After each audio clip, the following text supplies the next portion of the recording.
Maeve Donnelly had learned a long time ago that the world didn't notice women like her. The soft ones, the heavy ones, the ones who carried trays through the dead hours, while the city slept and dreamed of nobody. At 27, she wore $80,000 of her dead mother's hospital debt like a second skin, and the mirror in her cramped Bridgeport studio had stopped being a friend years ago. So when she clocked into the graveyard shift at a battered Southside diner on a sleet-soaked Tuesday in February, she expected nothing but cold coffee, a rude manager, and the familiar ache of being invisible. What she didn't expect was the sound. It came from behind the storage door out back, the one that was always padlocked from the outside. A thin and ragged whimper, threading through the howl of a Chicago wind that cut straight to the bone. Maeve could have walked away. A smarter woman, a safer woman, would have pretended she hadn't heard a thing. Instead, she pried that lock loose with shaking hands and found a girl, no older than 15, folded against the concrete in a torn designer coat, far too pale, far too still. Years of nursing school she never got to finish kicked in before the fear did, and Maeve dropped to her knees in the cold and pressed her hands to the wound. The girl's eyes fluttered, glassy and terrified, and she gripped Maeve's wrist with a strength that didn't belong to someone so close to gone. "No police," she rasped. "Call him. My pocket. Call him." Inside the ruined coat, Maeve found a single phone, its screen webbed with cracks, and on it exactly one name, Landon. She pressed call, and a voice answered before the first ring finished, low and smooth and somehow colder than the February air, a voice like silk laid over the edge of a blade. It didn't say hello. It said, "Where is she?" And it wasn't a question. It was a command that pressed down on her chest like a hand. Maeve stammered out the address, the alley, the girl, and the voice told her not to call anyone, not to move, that he'd be there in 4 minutes. 4 minutes. By sheer coincidence, he had been downtown handling business only moments away, and when the blacked-out armored SUV rolled to the curb without a single sound, the clock had barely moved. The man who stepped out didn't hurry. He didn't have to. Landon Keast was 37, and built like a closed door, all sharp angles and tailored menace. A billionaire whose name sat on glass towers downtown, and whose other name was whispered in places far below them. His eyes were a flat, exhausted gray, the eyes of a man who'd buried everyone he'd ever loved, and decided that feeling things was a luxury he couldn't afford anymore. He crossed 50 feet of wet asphalt in what felt like a blink, knelt beside the girl, and the ice in him cracked just enough to show the brother underneath. Then those gray eyes lifted and landed on Maeve, kneeling there in the cold beside his sister, and she understood in that single frozen second that she'd just seen something a woman like her was never meant to walk away from. She'd stepped outside to take out the trash. She'd stepped straight into a war she didn't know was being fought, and the man standing over her was the one who ran it. Before we go any further, if a story about a forgotten woman and a ruthless man, both learning what a person is truly worth, is the kind of thing you're here for, do me a favor and tap that like button right now. Share this with someone who loves a dark and tender romance, and subscribe to the channel so you never miss a single chapter. Now let's head back to that freezing alley, where Maeve is still kneeling beside the girl, and the most dangerous man in Chicago is deciding what to do with the only witness who refused to run. For one long, breathless moment, no one moved. Maeve was still kneeling on the freezing concrete, her trembling hands pressed hard against the young girl's wound, and Landon Keast's gray eyes remained fixed on her like 2 nails pinning her to that very spot. She could hear her own heart pounding in her ears, drowning out even the wind shrieking through the alley. Then he spoke, his voice still carrying that dangerously smooth edge, but this time lower, almost nothing more than a breath. "What did you see?" It wasn't a question. It was a door slowly closing, and Maeve understood that her answer would decide whether she would be allowed to walk out of this alley or not. She opened her mouth, but no sound came out. Landon didn't wait. He turned his head toward the sport utility vehicle, and with only a slight lift of his chin, 2 men dressed in black slipped out of the darkness, moving so silently it was as though the ground didn't exist beneath their feet. One of them carried a metal medical case, and when he knelt on the other side of the young girl facing Maeve, she realized he was an older man, his graying hair neatly combed, his gloved hands already working, before his knees had fully touched the ground. "Let go, girl," he said, his voice calm enough to chill the blood, the calm of a man who had done this far too many times. "Slowly, keep the pressure steady until I tell you." Maeve swallowed hard and obeyed, shifting her hands away inch by inch while his gloved hands slid in to take her place. Wendell Foss, Landon said quietly behind her, as though introducing a name was the last thing that mattered tonight. He'll take care of her. Step back. But Maeve didn't step back. She couldn't explain why, not even to herself, but her hand still lingered on the young girl's shoulder, her fingers still resting lightly against that icy skin, as though trying to keep some fragile thread from snapping. Foss glanced at her for a second, and there was something in that look almost like surprise. He didn't tell her to leave again. Pulse is weak, but it's there, he muttered, opening a syringe and flicking the air bubbles from the needle with one neat snap of his finger. Someone gave her something. A high dose. If you hadn't found her when you did, then... He didn't finish the sentence. He didn't have to. Maeve felt her insides twist tight. This young girl should have died, alone, behind a storage room door locked from the outside, with no one in the world knowing. Foss pushed the needle in, and almost immediately, the girl's breathing deepened a little, steadied a little. Her pale eyelids fluttered, but Landon was no longer looking at his sister. He was looking at Maeve, and in the thick silence of the alley, she could almost hear the cold machinery inside his mind turning. He was weighing her the way someone weighs a number on a balance sheet, a variable that might need to be removed. "Who are you?" he asked. "Maeve," she answered, her voice breaking. "Maeve Donnelly. I work here as a server. I was just finishing my shift, and you called me. The girl told me to call. She begged me not to call the police." Maeve heard her own voice rising thin and shaky in the space between them. "I don't know anything. I swear. I don't know who you are. I don't know what's happening.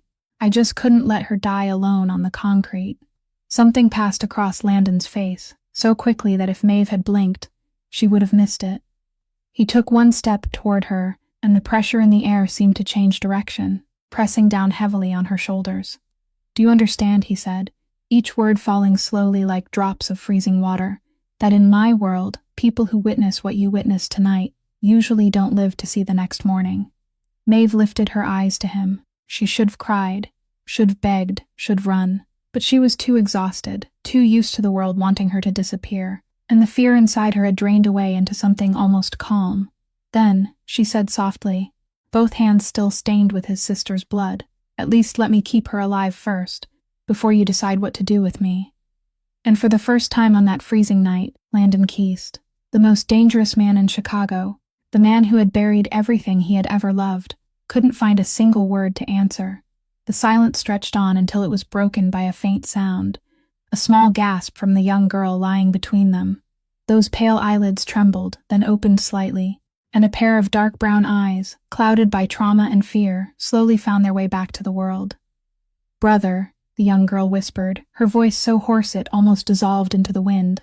Landon dropped to his knees at once, the ice inside him shattering so quickly, Maeve could almost hear it crack.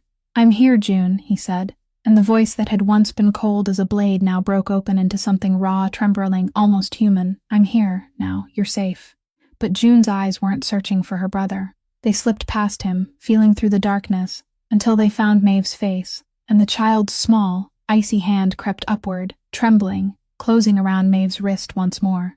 "She didn't run," June whispered, and a tear slid from the corner of her eye, trailing down her pale temple. "I opened my eyes and everyone was gone. Everyone. But she knelt down beside me. She held my hand. She didn't run, brother." Maeve felt her throat tighten painfully. She gently squeezed those small fingers. "I'm here," she whispered. "I'm not going anywhere. Just breathe, okay? Just breathe." And when she looked up, she found Landon watching her. Not with the cold, measuring gaze of a man calculating a variable anymore.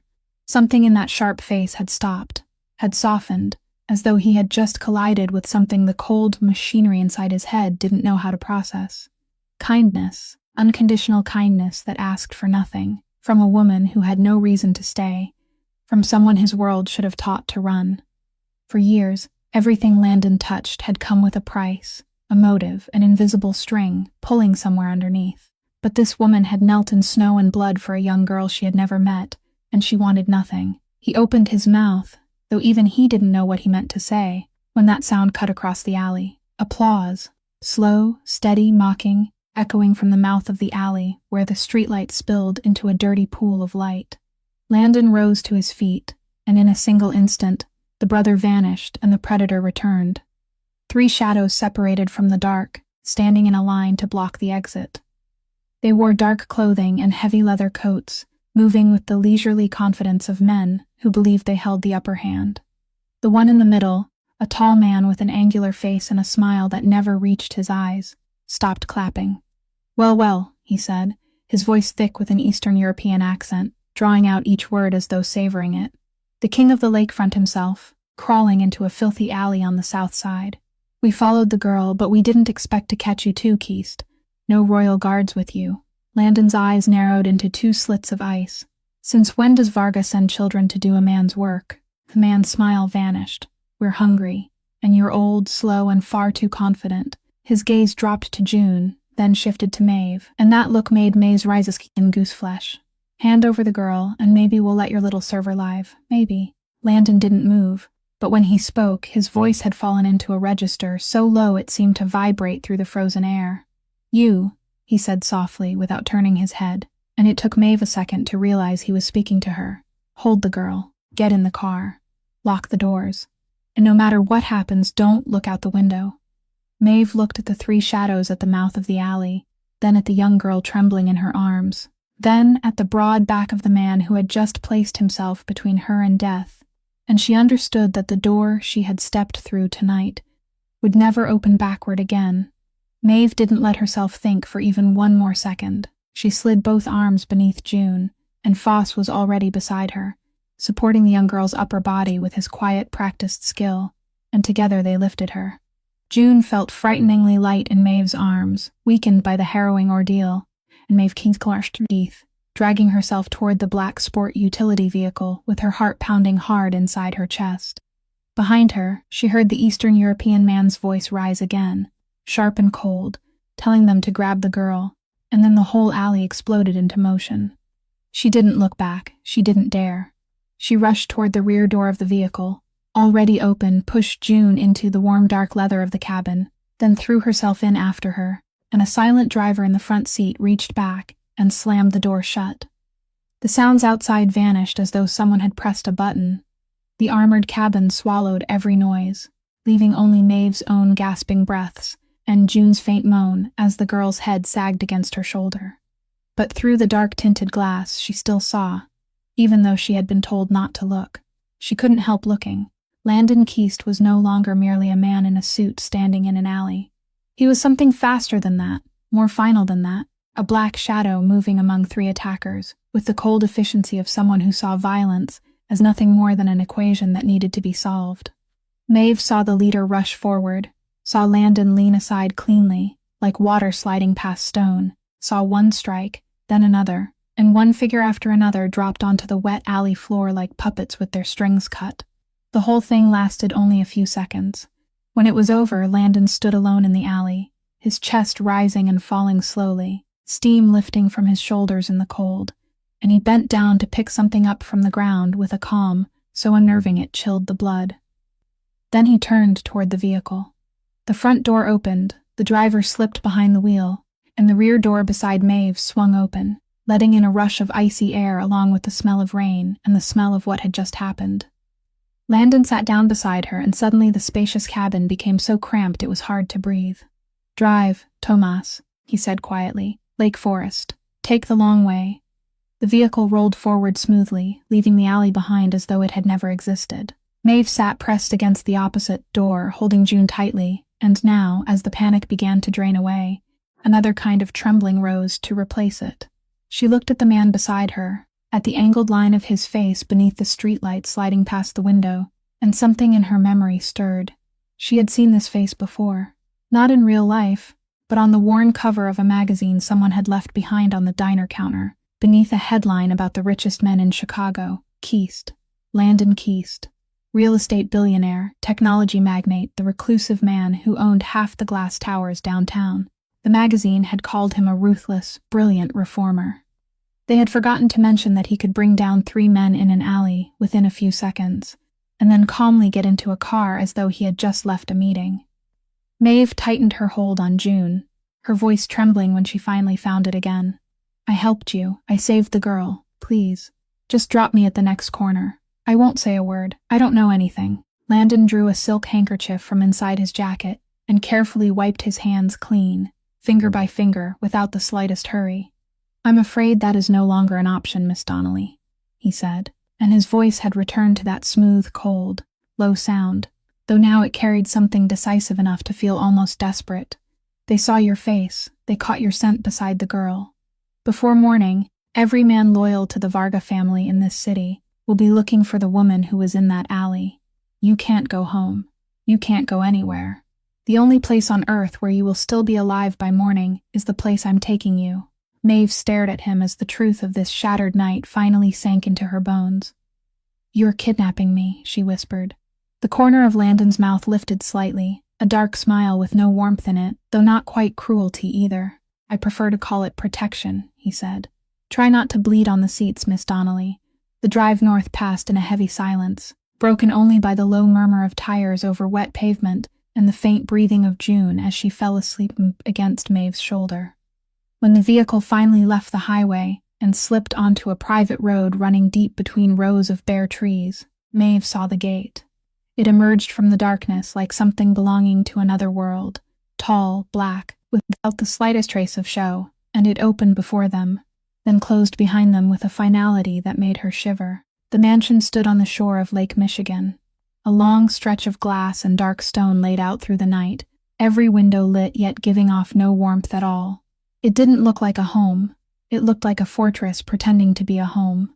Maeve counted at least 4 men, dressed in dark clothing, scattered through the shadows as the vehicle glided into a stone courtyard, each of them carrying the quiet, watchful posture she was beginning to recognize.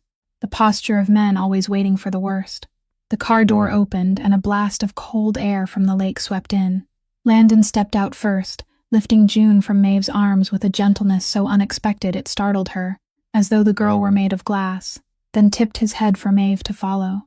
Inside, everything was vast and cold, the polished granite floors reflecting the ceiling lights like frozen water. The towering walls hung with works of art Maeve suspected were worth more than her entire life put together. An older woman appeared at the foot of the staircase, her silver hair pinned neatly, her back perfectly straight, her face stern, yet there was something alive and warm in her eyes that the rest of this house seemed to lack. "Mrs. Pruitt," Landon said, placing June into the woman's arms with obvious trust. "A Varga ambush." She was drugged, but Foss stabilized her. "Take her to her room, and prepare the guest room in the east wing for our guest." Mrs. Pruitt's eyes moved over Maeve, pausing on the blood-stained server's uniform, the wet hair clinging to her face, the trembling shape of her body, and a flash of surprise appeared in that gaze before it was quickly hidden behind professional composure. "Yes, Master Keast," she said, then lifted June with surprising strength for a woman her age and disappeared up the stairs. When her footsteps faded, Foss entered from behind them, taking off his coat and setting the medical case on a nearby table. Maeve stood in the middle of that enormous room, feeling absurdly small and out of place, and at last she blurted out the question that had been gnawing at her the entire ride. "Why am I here? You said they saw my face, fine, but you could have left me anywhere. You could have taken me to a police station, a motel, anywhere. Why here?" Landon didn't answer at once. Foss was the one who spoke, his voice calm and direct, the voice of a man used to explaining unpleasant truths. "Because you saw too much, Miss Donnelly, and because you're the only living person who looked tonight's attackers in the face and survived to tell it. In this world, a witness like that is both a liability and an asset, depending on who holds her." He paused, glancing toward the staircase where June had just been carried away. "But there is something else. That child just went through something horrific. She woke up in an alley, abandoned, certain she was about to die, and the only person who stayed with her, the only person she trusted in that moment, was you. After what she has endured, that trust isn't something we can manufacture. She will need you, in ways even her brother can't replace." Maeve turned to look at Landon, and this time he was watching her with something she couldn't read, a mixture of cold calculation and something else, something deeper, something even he seemed unwilling to admit. "You are not a prisoner here, Miss Donnelly," he said quietly, "but you are not free yet either. Rest. By morning, you will understand just how dangerous the world you have stepped into truly is." Maeve slept fitfully in a room larger than the ground floor of her apartment, on sheets so soft they made her feel like an imposter, and when she woke in the morning, it took her several seconds to remember that last night had not been a nightmare. A set of clean clothes sat neatly folded on a chair, fitting her so perfectly it was frightening, and a cup of tea still steaming rested on the bedside table, though she had not heard anyone bring it in. She showered, dressed, and followed a silent servant down the staircase, where Landon was waiting for her in a dark study, seated behind a large desk with a row of screens casting cold blue light across his face. "Did you sleep?" he asked without looking up. "I want to make a phone call," Maeve said, standing straight even though her knees were still trembling. "To my landlord. To my manager at the diner. They'll be worried. I have bills to pay. I have a life, no matter how small you think it is, and I can't just disappear." Landon was silent for a long moment. Then he tapped a key on the keyboard and turned one of the screens toward her. "I'm afraid that life is no longer there for you to return to," he said quietly. Maeve looked at the screen. It was surveillance footage, gray and white, with a timestamp in the lower corner showing 4:15 this morning. She recognized it instantly. It was the second-floor hallway of the old apartment building in Bridgeport, where she had lived for the past 3 years. The peeling wallpaper, the light at the far end of the hall that always flickered, and then she saw the door to her apartment burst open, splintering into pieces, and 3 large shadows stepped out from inside, their faces blurred by the low-resolution camera, but their walk impossible to mistake, that dangerous, leisurely gait she had seen in the alley. One of them was holding something in his hand, and Maeve recognized with a twist in her gut that it was the old sweater she always left draped over the back of her chair, the only thing she still had from her nursing school days. "They came looking for you less than 2 hours after you left the alley," Landon said, his voice level, without pity but not cruel either, only the naked truth. "They tore your apartment apart down to the walls. And when they didn't find you," he paused, and for the first time, there was the faintest hesitation in his voice. "Your landlord heard the noise. He came out to see what was happening. I'm sorry, Miss Donnelly. He didn't survive." Maeve's whole world tilted. She grabbed the arm of the nearest leather chair to keep herself from collapsing, and a name slipped from her lips in a broken breath. "Mr. Petrov." She closed her eyes, and the image of the old man with the silver-white mustache rose before her. The man who always let her pay rent a few days late without complaint. The man who had fixed her heater last winter without taking $1. He had died because of her, because she had chosen to stay and help that night instead of running away. "If you had gone home last night," Landon said softly, rising and walking around the desk, "you would be the one lying there. Do you understand now, Miss Donnelly? This is not an inconvenience you can wait out. The Varga family doesn't leave living loose ends behind. You have no home to return to, no job to go back to, no corner of this city that is safe for you anymore." Maeve opened her eyes, and the tears she had fought so hard to hold back finally spilled over, hot and furious. "So this is all I have left. A beautiful cage with clothes that fit too well, and tea I never asked for." "A place where you are still breathing," Landon answered, and he laid down his rules in a voice that allowed no argument. She was not to leave the estate grounds without him. She was not to contact anyone in the outside world, and she was never to go down to the lower basement levels. Maeve listened to all of it, tears still sliding down her face, and for the first time, she understood that sometimes survival and captivity were simply 2 names for the same thing. The first days in the mansion passed like a strange dream Maeve couldn't wake from, and the only thing that kept her from breaking completely was June. The girl recovered with astonishing speed under Foss's care, and by the 3rd day, she could sit up in her sun-filled room, though she was still pale and quiet.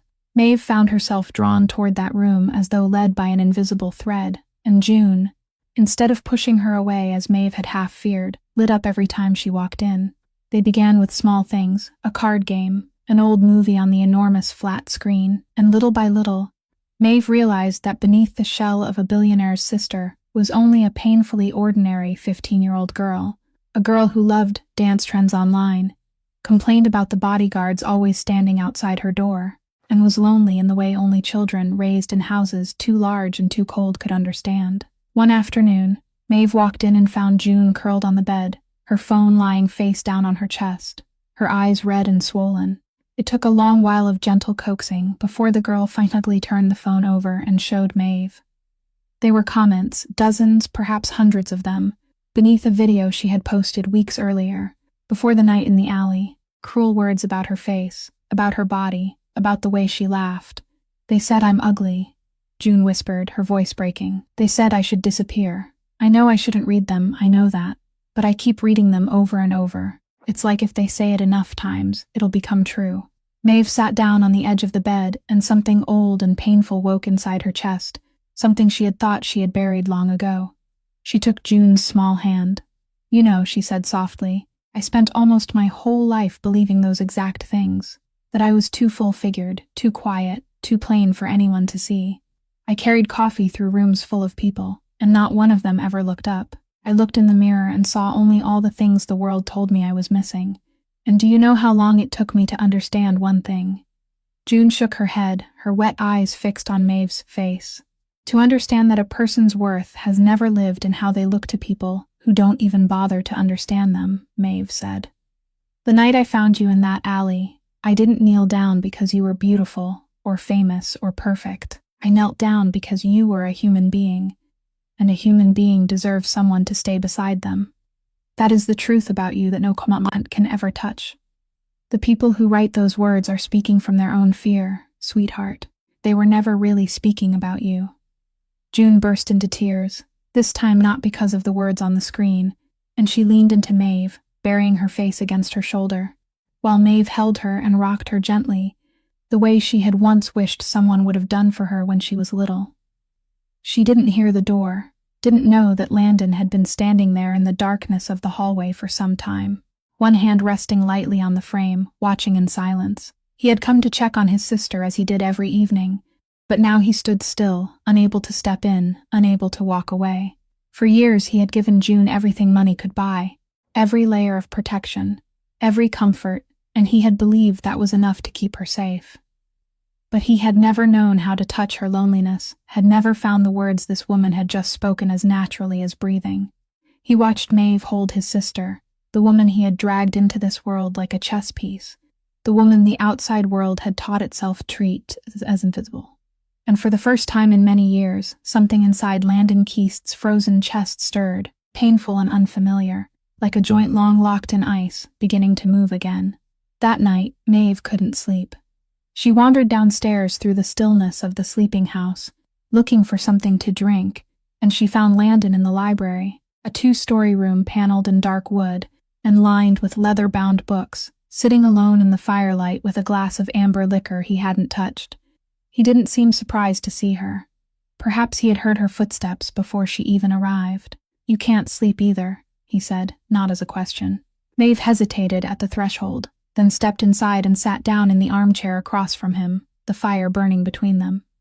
In that shifting light, his sharp, cold face seemed to soften, and for the first time she noticed the deep weariness carved around his eyes, not the exhaustion of one sleepless night, but of many years. I saw you with June this afternoon, he said after a long while, his eyes still fixed on the flames. What you said to her. I was standing outside the door. Maeve felt heat rise into her cheeks. I'm sorry if I overstepped. Don't, he interrupted quietly. I've tried to say things like that to her for months. I've never found the words. I don't know how. He turned the glass in his hand, the firelight dancing in the amber liquid. I used to have a family that knew how to do those things. I don't. Not anymore.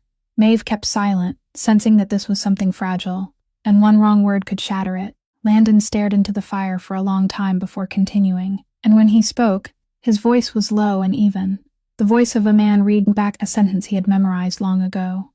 June is 22 years younger than I am. I practically raised her alone, because 8 years ago the Varga family came for my family, and when it was over, there was only me and a 7-year-old child left. He paused, and a muscle in his jaw twitched. My parents, and my wife, I wasn't there. I was across the city handling a deal I thought mattered at the time. By the time I got home, it was too late for everyone except her. She hid in a closet. She heard everything. She was only 7. Maeve lifted a hand to cover her mouth, and something in her chest tightened painfully. Landon, she whispered, his name slipping out before she could think. I'm so sorry. Don't be sorry for me, he said. But there was no sharpness in it, only exhaustion. I've done things since that night that you shouldn't pity. I became what I had to become to keep her alive, and to make the people who did that afraid. I froze everything inside me that could ever be hurt again. because pain is a luxury a man in my position can't afford. I thought I had frozen it all. Then you walked into a filthy alley to take out the trash. He looked up, and those gray eyes caught the firelight, no longer cold but warmed into a smoky haze. You knelt in the snow for a child you had never met. You wanted nothing. In my world, no one does anything without a price. I had forgotten people like you still existed. Maeve sat very still, her heart pounding inside her chest, painfully aware of the small distance between them, of the warmth of the fire and the weight of his gaze. She had come here as a prisoner, had feared this man, had seen him bring others down without blinking. But now she was looking at something else, a man who had built himself a fortress of ice around his heart, only so he would never have to bury anyone again. And she realized with a clarity that frightened her that she no longer saw him as a monster. She saw him as a human being, a deeply wounded one, and that was far more dangerous than fear. "You should go to sleep, Maeve," he said softly, and for the first time he called her by her name instead of her last name. But neither of them moved, and the fire went on burning between them through the long night. In the days that followed, Maeve began to notice that something was not right with June. The girl still clung to her, still laughed at old movies and card games, but there were moments when Maeve caught her suddenly falling silent, her gaze drifting out the window toward the cold gray lake, her hands clenched tightly together in her lap. Each time Maeve asked, June only shook her head and forced a smile, but that smile never reached her eyes. Then one late evening, when Maeve brought a cup of hot chocolate up to the girls' room, she found June curled in the corner of the bed in the dark, and this time, when the girl looked up, her face was twisted by something Maeve recognized at once, because she had carried it her whole life. Guilt. "It was my fault," June whispered, and once those words began to pour out, they couldn't be stopped. That night in the alley. "Everyone keeps talking like I'm the victim, like I didn't do anything wrong, but that's not true. I went out by myself. I snuck out that night. No one kidnapped me from my bed." Maeve set the hot chocolate down and sat beside her, saying nothing, only letting the silence open wide enough for the girl to step into it. "There was someone," June continued, her voice trembling, "online a few weeks ago. At first it was just normal messages. They said they knew who I was, knew my family had money, but they said it in a way that was kind, like they understood me. They told me I didn't have to live behind these walls forever, that there was a way for me to have my own freedom, my own money, a life where Landon didn't control every minute. They promised they would help me. They said if I came out to meet them just once, they would show me how." She swallowed hard, tears falling onto her hands. "I was so stupid. I was tired of being lonely all the time, tired of being watched all the time, so I snuck out. And when I got to the meeting place, it wasn't who I thought it was. It was their men. The whole thing was a trap from the beginning, and they never wanted to help me. They wanted to use me to catch Landon." Maeve felt her insides go cold as the truth took shape before her. This had not been some random kidnapping off the street. June had been targeted, studied, lured out with the very things a lonely girl longed for most: freedom, understanding, a way out. And for someone to know those exact things about June, to know her schedule, which walls guarded her, which weakness lived inside her heart, whoever stood behind it must have known far too much about the world inside these walls. A cold thought began to kindle in Maeve's mind, vague and frightening, that this trap could not have been set only from the outside. But she pushed it aside because right now June didn't need a detective. June needed a human being. "Look at me," Maeve said softly, placing a hand against the girl's tear-soaked cheek. "Listen to me. You didn't cause this. The people who did it are the kind of people who search for lonely, wounded children, read that loneliness, and turn it into a hook. That is what they do. That is their sin, not yours. Wanting freedom is not a crime.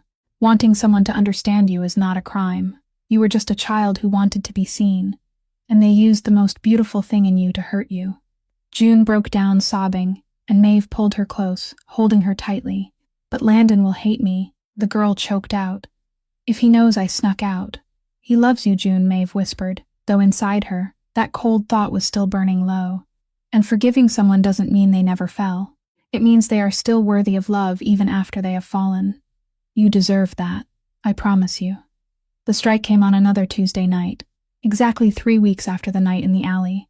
As though fate had a cruel sense of irony, Maeve was in the vast industrial kitchen, making herself a cup of chamomile tea, June asleep upstairs, and Landon supposedly in a meeting with several of his men in the West Wing, when suddenly every light in the mansion flickered, then went dark. The dense silence of the house was torn apart by a sound that froze the blood in Maeve's veins, the perimeter alarm shrieking in sharp, blaring waves. Emergency lights snapped on, bathing the kitchen in a pulsing red glow like the beat of a blood vessel, and an automated voice rang through the speaker system, coldly repeating that the perimeter had been breached. Before Maeve could understand what was happening, the enormous glass panes at the end of the dining room exploded inward. From the night and the rain, shadows poured in, dressed in tactical gear, moving with deadly expertise, and Maeve understood at once that this was no random break-in. The Varga family had brought war to the king's own door. She ducked behind the granite kitchen island as a sharp burst of gunfire ripped through the air above her head, and then she did the only thing her body knew how to do. She ran. She bolted toward the hallway leading downstairs, her bare feet slipping over the stone floor, and in her panic she slammed into a small table, sending a porcelain vase crashing down and shattering. She fell hard, and a razor-sharp shard of porcelain sliced deep into her left calf. She cried out, hot blood instantly spilling across the white stone, and when she lifted her head, her heart seemed to stop. One of the Varga attackers stood at the end of the hallway, the muzzle of his gun slowly rising, aiming straight at her. Maeve didn't have time to run. She didn't even have time to scream. She only had time to see his finger tighten. Then something large hurled itself between her and the gun barrel. Maeve, Landon's voice cut through the chaos like a whip, and then his whole body shielded her at the exact moment the shot rang out. Maeve saw him jerk, saw his bodice stagger, a red stain spreading across the shoulder of his shirt, but he didn't fall. He wouldn't allow himself to fall. With a low, primitive sound rising from deep inside his chest, he lunged toward the man, and what happened next moved too fast for Maeve to follow. A series of precise, cold, final movements, and then the attacker collapsed, and the others rushing in behind him fell one after another. When the last echo died away, Landon stood in the middle of the hallway, one hand gripping his shoulder, his chest rising and falling, blood seeping between his fingers, but his eyes did not leave Maeve for even a second. He staggered toward her, dropped to his knees beside her, and his uninjured hand trembled as it rose to her face. "Are you hurt?" he asked, his voice hoarse, his eyes sweeping over her body for wounds before he even thought of himself. "Your leg. You're bleeding. You're the one who was shot," Maeve whispered, tears blurring her vision, and somehow her hand had lifted to press against his face, her fingers brushing over that hard jaw with a tenderness that startled even her. "You took a bullet for me. Why would you do that? Why?" Landon didn't answer. He only closed his eyes for a moment beneath her touch, as though it were the only thing keeping him upright. Then Foss was there, along with Mrs. Pruitt and the others, and the old doctor's steady hands quickly examined the wound in Landon's shoulder. The bullet went through the soft tissue, missed the bone, Foss said, his voice filled with professional relief. "You were lucky, Master Keast. A few inches more and this would have been different." They bandaged Landon's shoulder and stitched the deep cut in Maeve's leg right there in the kitchen flooded with red light, two people sitting side by side amid the wreckage. Through all of it, their eyes remained locked, finding a silent grounding strength in each other's presence. By morning, the lakefront mansion was a battlefield of shattered glass and bullet-scarred walls, the storm of the night before gone, leaving behind the pale, cold light of a Chicago dawn spilling across Lake Michigan. Maeve limped into the library, leaning on the cane Foss had given her, her left leg throbbing with every step inside. Landon sat behind the great desk, one arm held in a sling, his face gray from blood loss and sleeplessness, but his posture still straight as a blade. And kneeling on the rug before him, bound tightly, was one of the Varga attackers who had been taken alive the night before. The man spat a mouthful of red onto the floor and sneered. "King of the lakefront," he slurred in that thick Eastern European accent. "You're looking rather torn apart." Landon did not raise his voice. He only leaned forward, and there was something in his absolute calm more frightening than any rage. "How did you get in last night?" he said. "My system can't be breached from the outside. The biometric gates require the genetic signature of someone within the inner circle. So I will ask once, who opened the door for you?"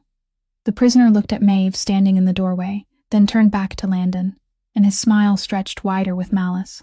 "You still don't understand, do you? We didn't need to break anything.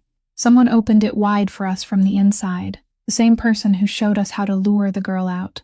The one who gave us her schedule, her loneliness, every weakness one by one. Maeve felt the blood drain from her face. Those words fit together with what June had confessed, like two pieces of the same wound. The person who had messaged June online, the one who had known far too much about the world inside these walls, was not some stranger out there. It was someone in the house. Landon sat very still, and Maeve saw something terrible move across his face, not anger, but a cold, painful recognition. The recognition of a man who had just understood he had been betrayed by the very hand he trusted most. "Bennett," he whispered, and the name fell into the room, like a shard of ice. Hale Bennett. The prisoner laughed out loud, and that was all the confirmation needed. Landon shot to his feet despite his wound, and for one moment Maeve thought he was about to collapse, but he only braced one hand on the desk, his head bowed. "He was with me for 10 years, he said, his voice rough. "He was my right hand. He held June in his arms when she was only 7. I trusted him with my sister's life." He lifted his head, and those gray eyes were now hollow with a pain Maeve had never seen before. "And he is the one who handed her to Varga's dogs." One of Landon's men entered, leaned close, and murmured something in his ear, and Landon's jaw tightened. He disappeared before the attack began, he told Maeve after the man left, disabled the outer security protocols and ran. By now, he's on his way to Varga's stronghold in Wisconsin, a private compound across the state line. He knows my forces are depleted. He knows I'm wounded. Maeve stepped closer, despite the pain in her leg, and placed her hand on his uninjured arm. "Then they'll come back," she said quietly. "Yes," Landon answered, looking down at her hand on his, as though it were the only thing still real in this shattered morning. "And next time, they'll come to end everything." 2 weeks later, Foss insisted that the wound in Maeve's leg needed imaging more thorough than anything the equipment in the mansion could provide, and so she was taken to a discreet private clinic in the northern suburbs, under the escort of 2 of Landon's silent men. It was while she sat alone in the empty waiting room, with the 2 guards posted in the hallway outside, that a woman walked in and sat down in the chair beside her, as though they had arranged to meet there in advance. She was somewhere in her 40s, wearing a neat gray suit, her brown hair cut short and practical, her eyes sharp with the focus of someone used to observing people for a living. "Maeve Donnelly," the woman said quietly, not as a question. She opened an identification card in her palm, long enough for Maeve to read it, then folded it shut. "Special Agent Cora Whitlock, Federal. Don't look at the door. Your 2 friends out there don't need to know we're talking." Maeve's heart began to pound. "I have nothing to say." "You have more to say than you think," Whitlock replied, her voice calm. "We've been watching Landon Keast for years, Miss Donnelly. We know who he is beneath those glass towers. And we know you were in that alley. We know what you witnessed that night, and what happened at the lakefront mansion 3 nights ago." She leaned a little closer. "You're the witness we've been waiting for these past 8 years. Maeve tightened her hands around the edge of her coat. "What do you want from me?" "Your testimony," Whitlock said. "That's all. You tell us what you saw, you testify, and in return we put you into witness protection. A completely new identity, a new city, a new name, a new life, somewhere neither the Varga family nor Landon Keast will ever find you. You'll be safe, Miss Donnelly. For the first time in your life you'll truly be safe." And that was exactly why those words cut so deeply, because they were precisely what Maeve had longed for her entire life.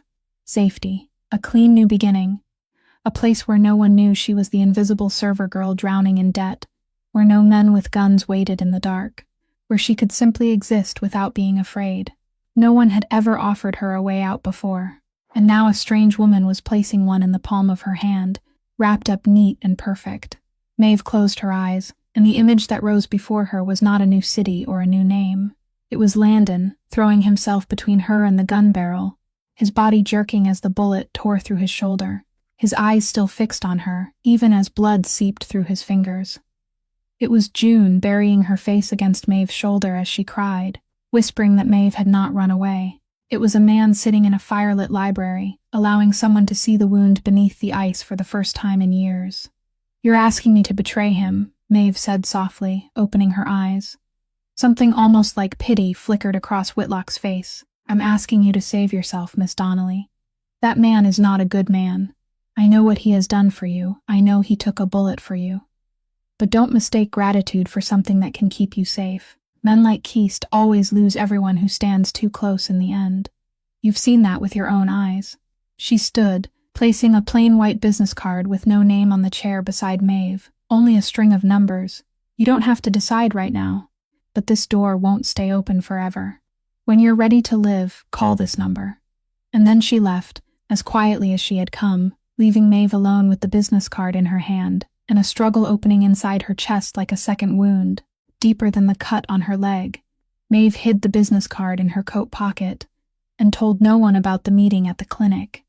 But that string of numbers burned quietly against her side all the way back to the mansion, an escape route she didn't know whether she would ever dare take. That evening, Landon summoned her to the library.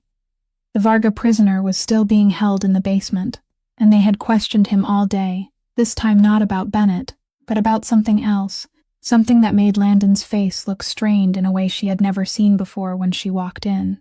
He stood by the window, his back to her, staring out at the black surface of the lake. "There is something I need you to hear," he said without turning around, "and I don't know how to make it gentle, so I'm going to say it plainly." Maeve stopped in the middle of the room, a vague fear rising in her throat. "The night they attacked in the alley, I thought they had followed the scent of June's blood and found you by accident," Landon said. "But when they hit your apartment only 2 hours later, I knew something was wrong. Too fast. They weren't searching for you, Maeve. They already knew who you were. They had your address, your social security number, your mother's hospital records. They had a file on you long before that night." Maeve shook her head, not understanding. "How is that possible? I'm just a server. I'm nothing to people like them." Landon turned around, and in his eyes there was something almost like tenderness. The painful tenderness of a person about to deliver a blow they did not want to deliver. The man downstairs talked. "To confirm it, I had my people dig into everything. Maeve, your mother didn't simply get sick, and your father didn't leave when you were 2. The whole room seemed to tilt. "What are you talking about?" Maeve whispered. "His name was Ray Donnelly," Landon said slowly, each word measured as though he hated his own mouth for saying it. "He was a gambler, a gambling addict. Years ago, he owed the Varga family $2 million from an underground casino beneath the Pioneer District. He had no way to pay it back. But he had something else to bargain with. He had a family. He sold them out, Maeve. He gave Varga every piece of information about you and your mother. He agreed to leave you behind as collateral for his debt. Your father didn't abandon you. He sold you." Maeve heard a strange sound, and it took her a moment to realize it was her own voice, a choked sob breaking out from somewhere deep inside.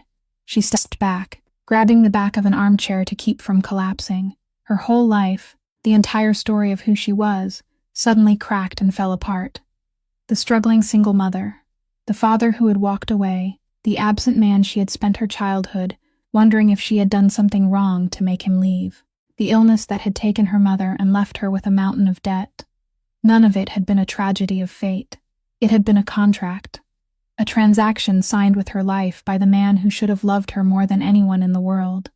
"No," she whispered, tears streaming down her face. "No, he was my father. Fathers don't do that. No one does that." "I'm so sorry," Landon said softly, and he was beside her now, though she had not seen him move. "I would rather take another bullet than have to tell you this." Maeve crumpled, and this time there was no cold stone floor, no dark alley, only Landon's arms catching her as the whole world she had believed about herself turned to ash. For 27 years, she had believed she had been left behind because she had not been worth keeping. Now she understood that the truth was even crueler than that. She had not been abandoned, she had been sold, and she did not know which of those two things left the deeper wound inside her. Maeve cried for a very long time in Landon's arms, cried for the mother who had died without ever knowing the truth, cried for the child she had been, the child who had spent her whole childhood blaming herself for a sin that had never existed, cried for all 27 years lived beneath a lie. And through all of it, Landon didn't say a word, didn't try to make her stop, didn't try to fix what could not be fixed. He only held her, solid and silent, his shoulder still bandaged, but his arms never loosening, as though he were willing to stand there and hold her until the whole world collapsed. When her sobs finally softened into trembling breaths, he gently lifted her chin so she would look into his eyes. "Listen to me, Maeve," he said, his voice low and steady. "That man, Ray Donnelly, whatever blood of his runs through your veins, you are not him. Do you hear me clearly? A coward sold his family to save himself. But you, he paused, and something in his voice broke open. You are the woman who knelt in snow and blood in the middle of a filthy alley at 2 o'clock in the morning to stop the bleeding of a young girl you had never met. You could have walked away. Anyone else would have walked away. But you didn't. That is who you are. Not his debt, not his lie. What you did when no one was watching, when there was nothing in it for you. Maeve looked at him through her tears, at the man she had been terrified of only a few weeks ago, the man whose name the whole city whispered in fear, and who was now holding her as though she were the most precious thing left in the world. Why do you care? She whispered. I'm nothing to you. I'm just a witness. A chess piece. You were never a chess piece, Landon said, and his hand cradled her face with such tenderness that even he seemed startled by it. You are the first thing in 8 years that has made me feel I'm still human. I froze everything inside myself, Maeve. And then you walked in and thawed something I thought had been dead for a long time. And then, slowly, giving her enough time to pull away if she wanted to, he bent down and kissed her. It was a gentle kiss, almost trembling, the complete opposite of everything sharp and ruthless about this man. And Maeve felt something inside her chest break open and heal at the same time. She kissed him back, both hands gripping the front of his shirt, and for the first time in a very long while, she didn't feel invisible, she felt seen. When they pulled apart, his forehead rested against hers, and they simply stood there breathing in the quiet library. It was in that moment that Maeve reached into her coat pocket and drew out the white business card with the string of numbers. Landon looked at it, and she saw a flash of pain pass through his eyes, because he understood at once what it was. Federal, he said softly. They came to you. They offered me a new identity, Maeve said, a new life. Safety somewhere neither you nor the Varga family would ever find me. All I had to do was turn my back on you and walk away. He did not beg her, he only looked at her, and she saw that he was preparing himself to let her go, because he believed she deserved that escape more than she deserved him. And that was what decided everything. Maeve held the card, and before his eyes, she tore it in half, then into quarters, and let the pieces fall into the fire. All my life, she said, her voice shaking but firm, people have decided for me how much I was worth, where I belonged, who got to keep me and who got to sell me away. Not this time. This time I choose. And I choose to stay. That fragile peace lasted exactly 1 day. The following afternoon, one of the screens on Landon's desk lit up with an incoming call from an unknown number, and he answered. A voice spilled through the room, thick with the Eastern European accent Maeve had now learned to fear. It was Conrad Varga, the head of the organization, and his voice was frighteningly gentle, almost intimate. Keist, my old friend, I hear your shoulder is hurting. You have my sympathies. Landon motioned for Maeve to move out of the camera's reach, his face hardening into a mask. What do you want, Varga? I want to end this, the voice replied. I'm tired of bloodshed on both sides, so I'll offer you a trade. I'm holding something that belongs to your girl. There was a rustle, then another voice spoke. An old man's voice, trembling, exhausted. Maeve, are you there? It's your father. Maeve felt her whole body turn to stone. She had never heard that voice in her life, and yet something primitive inside her recognized it instantly, and that recognition made her sick. Ray Donnelly, her father, the man who had sold her. He was still alive, and Varga had him. Her father is still useful to me, Conrad continued, his voice returning to that icy gentleness. He knows things about the old debt, about buried arrangements, things that could make your life very difficult, Keist. He is a card to play, but he is also very good bait. So here is my offer. Bring me Donnelly's daughter, and I will return her father alive. And I will leave your little sister alone. Refuse, and I will come take all 3 of them. You are wounded. Your own man has crossed over to me, and you know you cannot protect everyone. Enjoy your remaining days, Keist, because I am coming for all of you.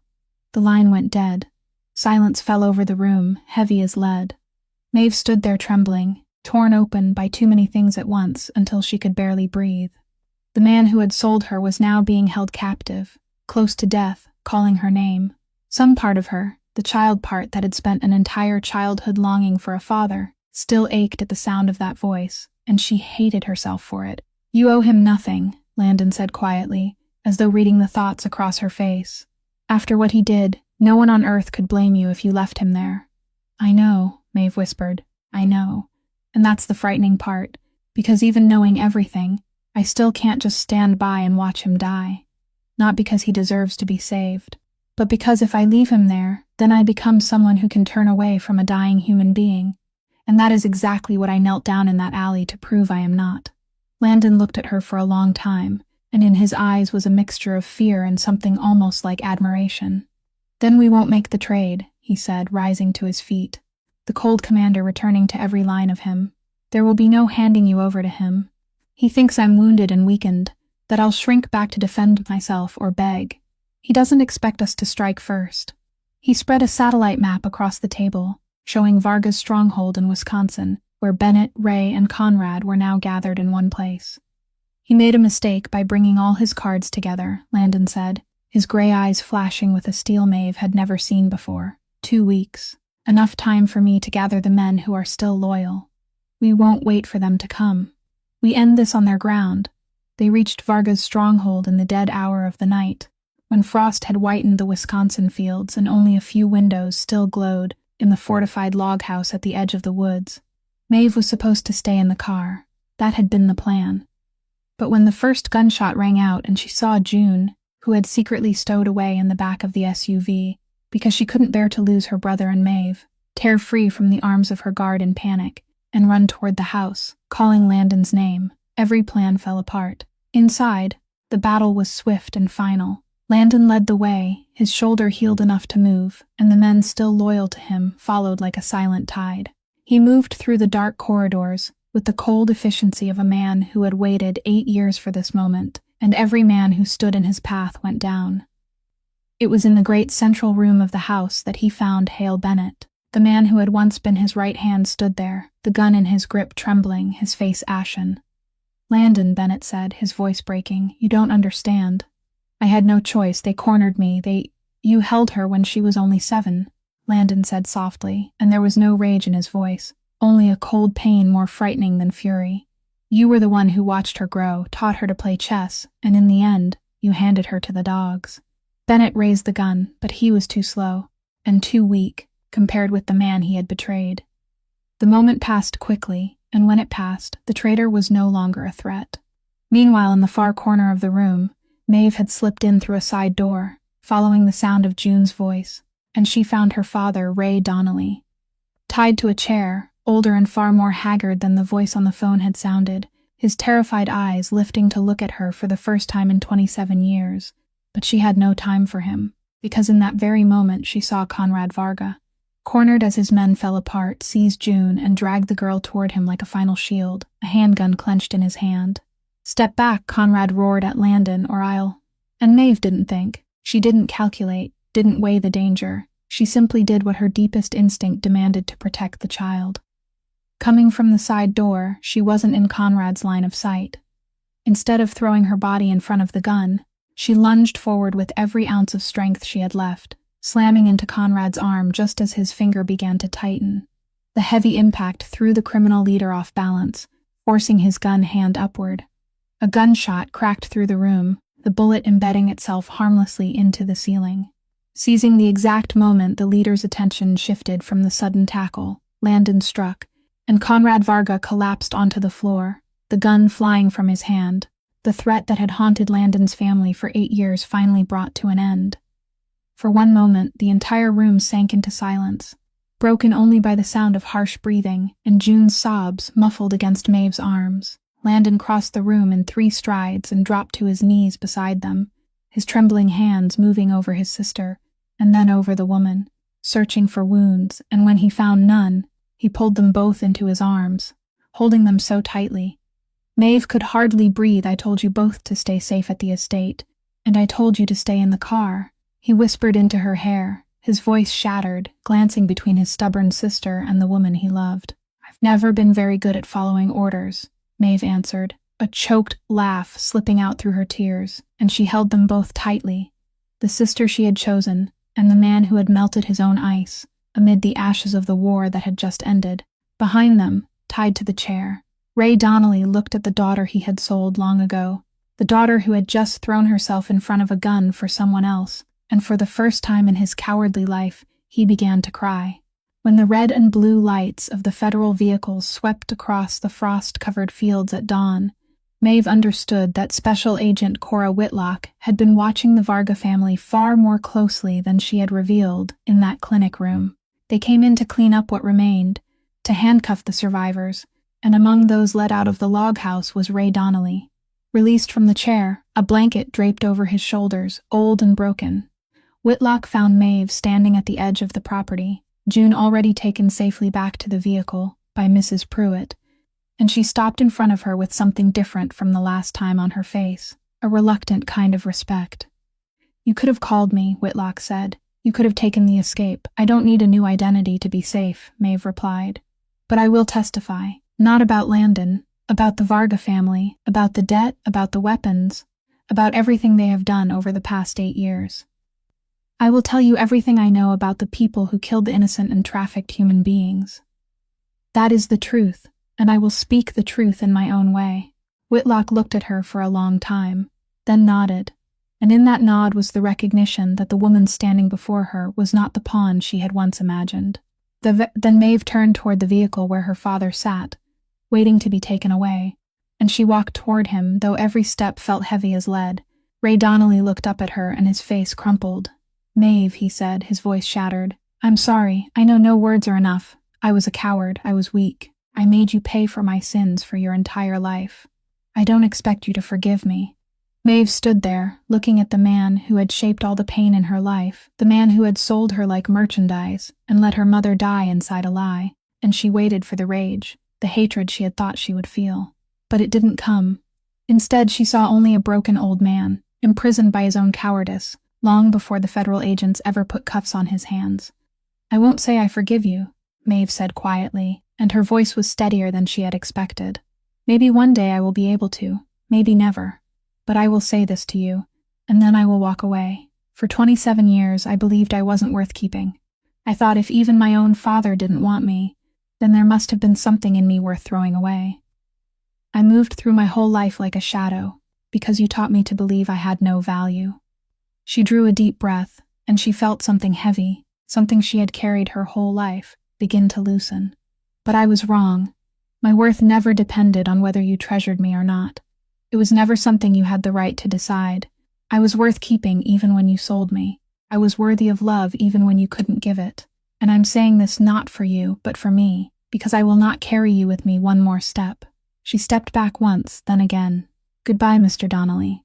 And then she turned away, not in anger, but with a relief she had never known could exist, leaving the man and his debt and his lies behind on that frost-covered field. As she walked toward the vehicle where Landon and June were waiting, she felt, for the first time in her life, that she was no longer carrying the weight of trying to be acknowledged by someone who had never been capable of loving her. She had given that acknowledgement to herself, and it felt lighter than anything she had ever imagined. Winter gradually melted into spring along the shore of Lake Michigan, and with it, something inside the lakefront mansion melted too. The Varga family had fallen, the last fragments of the organization swept away in the trials where Maeve had testified, calm and direct. And for the first time in nearly a decade, the name Keast was no longer whispered in fear, but was simply the name of a man learning how to live again. The house that had once been as cold as a fortress was different now. There was music drifting from June's room in the afternoons, the smell of fresh-baked pastries from Mrs. Pruitt's kitchen, sunlight pouring through the newly replaced glass windows, no longer walls meant to guard, but frames meant to welcome the light inside. June had started school again, had begun laughing more, and, one morning as she ran past Maeve in the hallway, she accidentally called her sister, as naturally as though the word had always belonged there, and both of them froze, then burst into laughter with tears in their eyes. Maeve was no longer the guest being held there. She had become the heartbeat of this house, the warmth all the money in the world could never buy. On an early spring dawn, she found Landon standing on the balcony of the great room, looking out at the lake as it shifted from gray to gold beneath the rising sun. He turned when he heard her footsteps, and the face that had once been so sharp and cold was now gentle in a way that Maeve would never stop finding miraculous. He drew her into his arms, her back resting against his chest, his chin settling on the top of her head. "I am not a good man, Maeve," he said softly after a long while, his voice low and honest. "I've done things I can't erase, and I won't pretend to you that I am something I'm not. But from the night you knelt down in that alley, you made me want to become something better than the man I had been. I don't know how to love someone gently, but I know I don't want to live another day without you. Stay. Not because of safety, not because of June, but because I love you exactly as you are, and I loved you long before I had the courage to call it by that name. Maeve turned in his arms, looking up at the man the whole city had once feared, the man who had taken a bullet for her and still allowed her to choose her own fate, and she smiled through her tears. I chose to stay a long time ago, she said, and I'll choose it again every day. She, the woman the world had once treated as invisible, the woman who had been judged, dismissed, and sold away, now stood tall beneath the sunrise, not because someone had saved her, but because she had learned that she had always been worthy of being seen. And when Landon bent down and kissed her beneath the sun, rising over Lake Michigan, Maeve understood that she no longer lived in the invisible margins of the city. She had been seen, she had been loved, and she had stepped into the light by her own strength. Maeve's story reminds us that a person's worth has never lived in appearance, status, or whether others choose to value us, but in the kindness we choose to give even when no one is watching. Sometimes the bravest thing we can do is not to take revenge on those who wounded us, but to let go of that burden so we can set ourselves free, and learn to believe that we are always worthy of love, exactly as we are. If this story has touched your heart, please subscribe to our channel, press the like button, and share it so we can listen to more compelling stories together every day. How do you feel about Maeve and Landon's story? Have you ever believed that your worth depended on how others saw you, and what helped you realize you deserved more than that? Leave a comment below, because we truly hope to hear the feelings from deep within your heart. May everyone watching this video always have good health, a joyful life, and peace each day. Goodbye, and we'll see you again in the next video.